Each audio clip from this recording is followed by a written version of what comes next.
Baik, selamat pagi untuk kita semua. Selamat berjumpa kembali. Semoga adik-adik semua sehat selalu. Pada hari ini kita berjumpa kembali untuk melaksanakan pelajaran bersama. Baik, pelajaran kita pada hari ini yaitu menyiapkan pekerjaan pasangan batu. Tetapi sebelum kita memulai pelajaran, marilah kita menundukkan kepala, kita berdoa dalam diri kita masing-masing. Berdoa sesuai ajaran kita. Mari kita berdoa.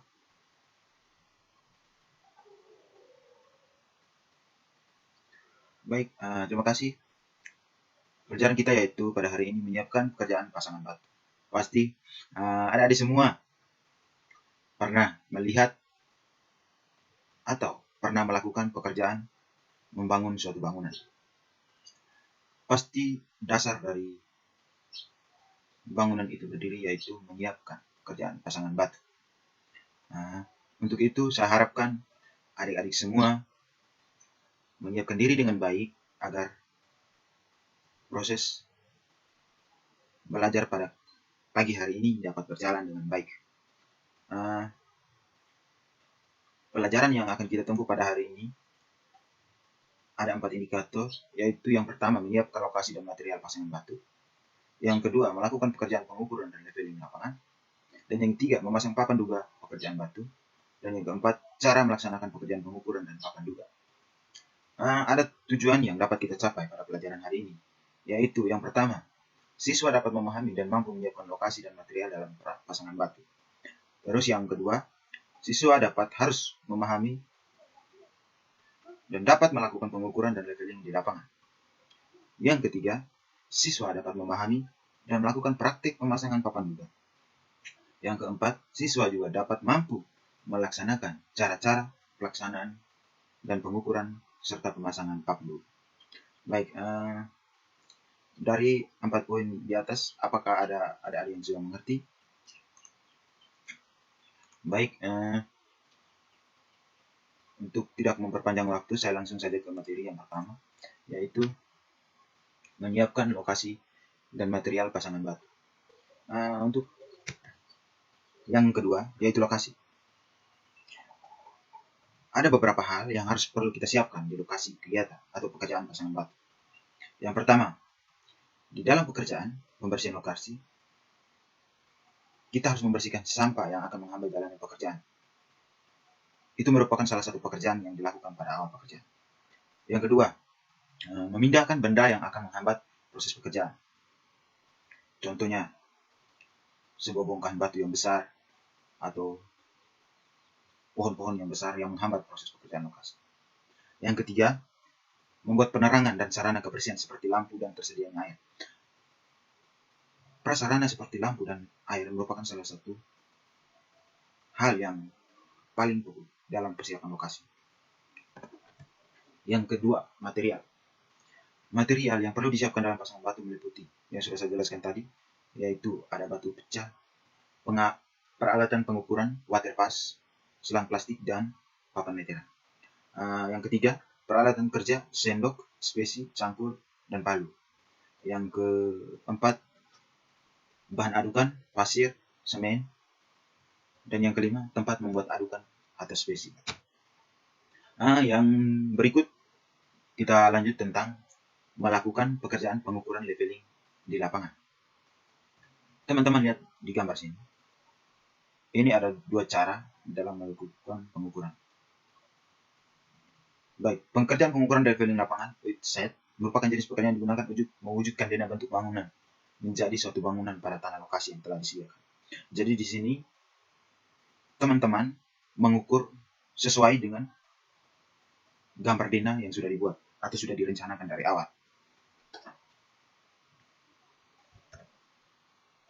Baik, di sini ada beberapa jenis pekerjaan pengukuran leveling. Yang pertama, membuat bidang datar. Membuat bidang datar ini ada 2 pengukuran. Yang pertama menggunakan theodolit atau pesawat waterpass, dan yang kedua menggunakan selang waterpass. Peralatan ini digunakan pada jenis pekerjaan, yaitu kalau untuk pesawat waterpass atau theodolit digunakan untuk pekerjaan pengukuran leveling lapangan yang berukuran besar dan luas. Yaitu perbedaannya antara teodolit dengan waterpas lang. Sedangkan waterpas lang, bangunan yang berukuran kecil seperti rumah tinggal, yaitu contohnya rumah tinggal, bangunan kecil itu biasanya diukur kedatangan itu hanya menggunakan selang waterpas.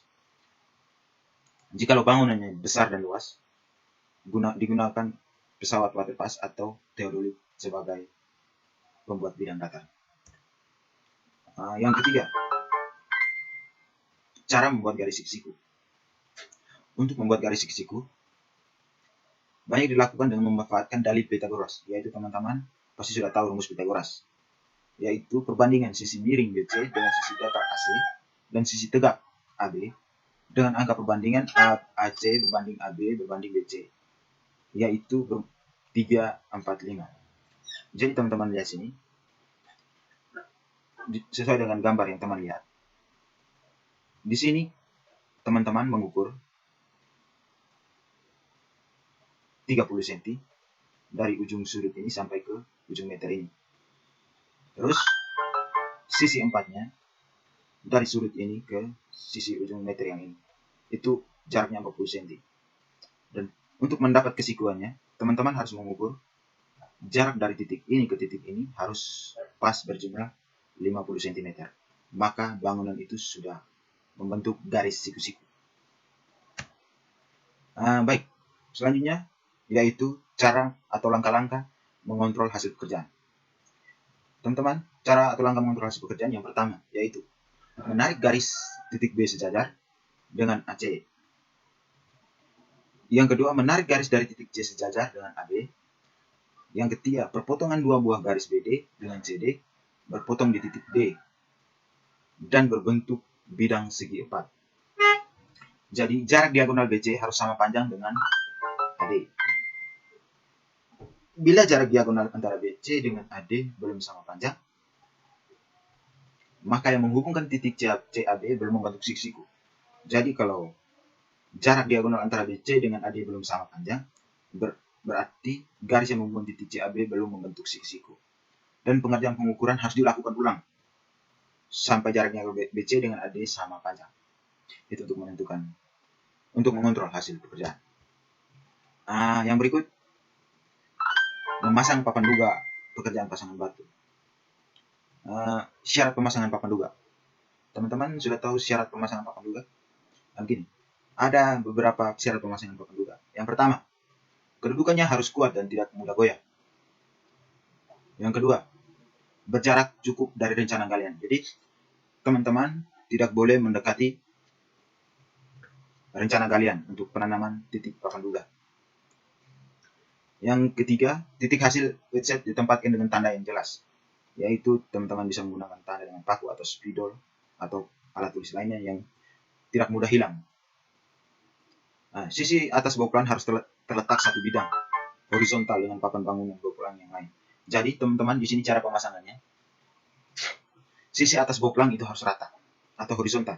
Itu biasanya diukur dengan menggunakan waterpas untuk mengetahui kedataran dari boplang itu sendiri. Sehingga di saat proses penarikan benang tidak terjadi tinggi rendahnya bangunan. Yang kelima, letak kedudukan papan bangunan harus ragam. Ya, diusahakan menghadap ke dalam bangunan. Jadi teman-teman, jika teman memasang papan duga, papannya itu diusahakan menghadap ke dalam bangunan, jangan menghadap keluar bangunan. Yang berikut, untuk bangunan besar dan banyak, terdapat ruangan pemasangan boplang yang dilaksanakan mengelilingi area calon bangunan. Sedangkan untuk bangunan kecil, pemasangan cukup pada lokasi sudut atau pertemuan bangunan. Jadi ini teman-teman saya jelaskannya. Ini merupakan dena dari suatu bangunan.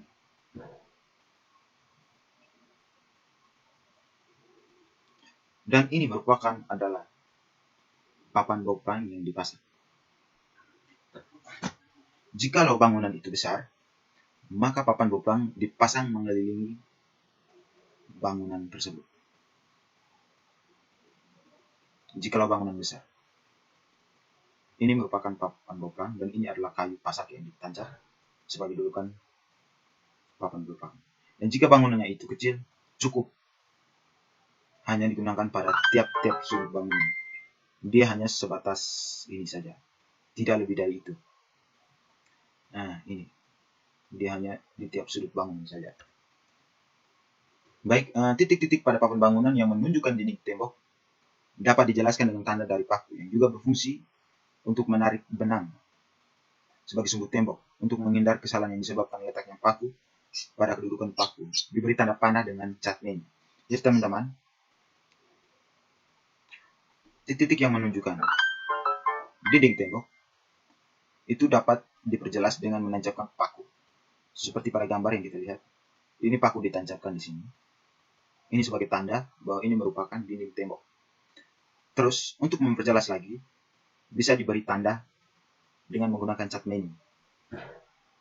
Ini untuk memperjelas atau menjaga kemungkinan titik itu berpindah tempat. Nah, baik, untuk sambungan papan boplang diusahakan terletak pada sumbu patok, yaitu terletak pada tengah-tengah. Sehingga jarak patok harus memperhitungkan terhadap panjang papan yang akan digunakan sebagai boplang. Bila sambungan papan boplang terletak di antara patok, maka sambungan papan harus menggunakan klem. Baik,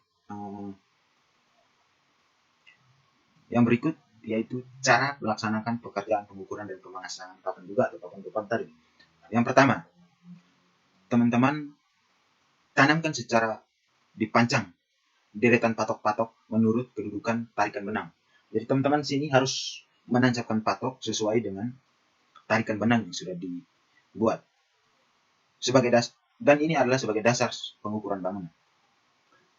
Yang kedua, panjangkan deretan patok menurut garis CD yang dibuat tegak lurus terhadap garis BA dengan menggunakan perbandingan dalil Pitagoras tadi, yaitu teman-teman tadi sudah jelas saya jelaskan tentang dalil Pitagoras, yaitu 3:4:5. Dengan cara yang sama, panjangkan deretan patok menurut garis EF dan GH. Pada tiap-tiap patok, tanda letak titik duganya 0,00 dengan membuat bidang datar pada setiap patok. Jadi teman-teman, pada tiap patok itu titik duganya harus 0,00. Kemudian pasang papan boplang dengan berpenomoran pada titik duga tersebut. Jadi titik duga yang sudah diberi tanda dengan 0,00 tadi dipasang papan boplang. Tentukan letaknya titik sambung di dinding tembok pada papan boplang, lalu tancapkan paku dan beri tanda dengan cat atau meni. Baik, materi kita pada hari ini sudah habis, tetapi saya akan memberikan sebuah video sebagai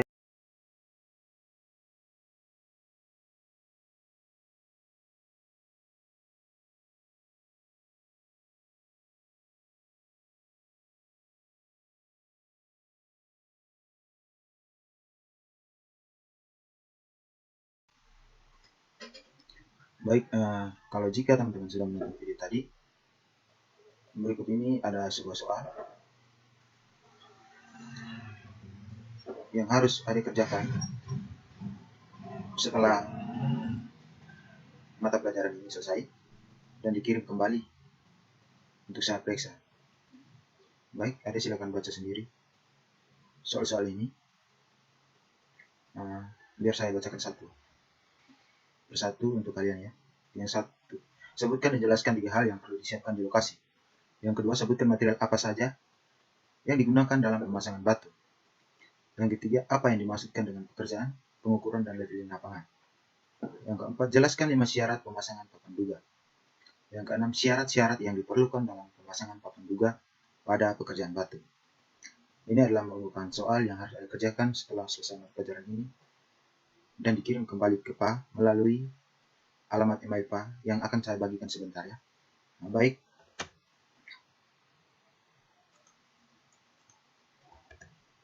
Selanjutnya ada tugas rumah yang harus Anda kerjakan. Tugas rumah ini sama juga dengan adik-adik nonton video tadi, yaitu cara pembuatan pemasangan papan boplang. Jadi di sini soalnya yaitu melakukan praktik pekerjaan pengukuran dan pemasangan papan duga sesuai dengan langkah-langkah yang diajarkan. Jadi adik-adik bisa mengikuti panduan video yang ada nonton tadi sebagai bahan acuan untuk adik-adik yang melakukan praktik di rumah. Yang kedua, dalam melaksanakan praktik, adik-adik harus mendokumentasikan kegiatan praktik adik-adik dalam bentuk video ataupun foto. Nah, terus yang ketiga, adik-adik membuat laporan praktik sesuai dengan adik-adik praktikan. Jadi, judul dari laporan itu tentang praktik yang adik buat. Untuk mata pelajaran kita pada hari ini sampai di sini dulu. Tugas ini adik saya kasih waktu 2 minggu untuk menyelesaikan pekerjaan ini. Jadi 2 minggu lagi saya akan menerima tugas ini dalam bentuk video, mau foto ataupun dalam bentuk laporan yang diketik rapi ya di laporan.